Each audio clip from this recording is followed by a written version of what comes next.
ত্রয়োদশ জাতীয় সংসদের বিশেষ কমিটির প্রথম বৈঠক চলছে। সংসদ ভবনের ক্যাবিনেট কক্ষে কমিটির সভাপতি জয়নুল আবেদিনের সভাপতিত্বে শুরু হয় এই বৈঠক। স্বরাষ্ট্রমন্ত্রী সালাহউদ্দিন আহমদ জানান, অন্তর্বর্তী সরকারের সময় বিভিন্ন বিষয়ে জারি করা ১৩৩ অধ্যাদেশের বিষয়ে দ্রুত সিদ্ধান্ত নেওয়া হবে। তিনি আরও জানান, প্রাধান্য দেওয়া হবে জন আকাঙ্ক্ষা, গ্রহণ করা হবে দায় মুক্তি অধ্যাদেশ। গেল 15ই মার্চ স্পিকার হাফিজ উদ্দিন আহমেদের সভাপতিত্বে জাতীয় সংসদের বিশেষ কমিটি গঠন করা হয়।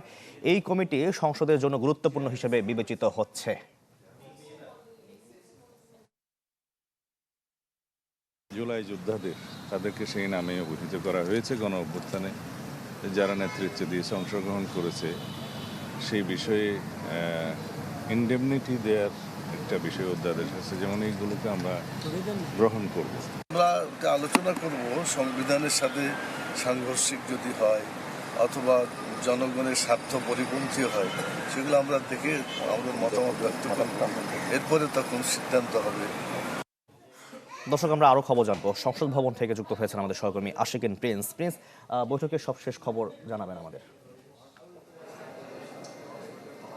সঠিক মাত্রায় আয়োডিনযুক্ত ও বিশুদ্ধ লবণ নিশ্চিত করছি 1.5 যুগ ধরে ভালোবাসার নিড়ে। ACI পিওর সল্ট মেধা বিকাশে সাহায্য করে। শাকিল, বিশেষ কমিটির বৈঠকটি এখনও চলছে, তবে কিছুক্ষণ আগে এই বিশেষ কমিটির অন্যতম সদস্য স্বরাষ্ট্রমন্ত্রী সালাউদ্দিন আহমেদ তিনি সংসদ ভবন এলাকা থেকে চলে গিয়েছেন এবং বের হওয়ার পরে তিনি বলেছেন যে 133টি অধ্যাদেশ যেটি জারি করা হয়েছিল অন্তর্বর্তী সরকারের সময়, এবং 133টি অধ্যাদেশ গেল 12ই মার্চ জাতীয় সংসদে উপস্থাপন করেন আইনমন্ত্রী, এবং পরবর্তীতে স্পিকার একটি বিশেষ কমিটি গঠন করে দেন অধ্যাদেশগুলো যাচাই বাছাই করার জন্য। তো বিশেষ কমিটির প্রথম বৈঠক আজকে বেলা 11টার সময় শুরু হয়েছে, সেই বৈঠকটি এখনও চলছে।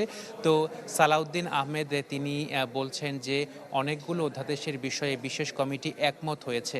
তো বিশেষ করে জুলাই গণঅভ্যুত্থানের সময় যে দায়মুক্তি বিষয়টি, যেটি অধ্যাদেশ জারি করা হয়েছিল অন্তর্বর্তী সরকারের সময়, সেই অধ্যাদেশের বিষয়ে একমত হয়েছে এই বিশেষ কমিটি। এবং বৈঠকটি শুরু হওয়ার আগে জামাত এবং বিএনপির যারা এই কমিটির সদস্য রয়েছেন তারা বলছেন যে জনগণের যে আকাঙ্ক্ষা ছিল সেই আকাঙ্ক্ষাকে প্রাধান্য দেওয়া হবে, এবং জুলাই গণঅভ্যুত্থানের সময় জনগণের যে আকাঙ্ক্ষা ছিল সেটিকেও প্রাধান্য দেওয়া হবে, এবং প্রাধান্য দিয়েই মূলত এই অধ্যাদেশগুলো কোনটি গ্রহণ করা হবে এবং কোনটি বাদ দেওয়া হবে সেটি নিয়ে তারা কিন্তু আলোচনা করবেন।